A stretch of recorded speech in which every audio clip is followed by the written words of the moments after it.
We have left Lake Turkana. We've encountered some extremely rocky terrain in the desert here. It's amazing. I don't think I've ever seen so many rocks in my life. And the road is not terribly bad, but from time to time one of these big rocks is rolled into the middle of the road. And if you had to connect one of these, it really wouldn't end very well at all.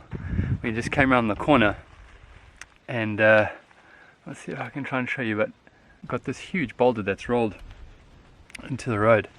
Now if you had to connect that thing with the underside of your car, it wouldn't be so funny.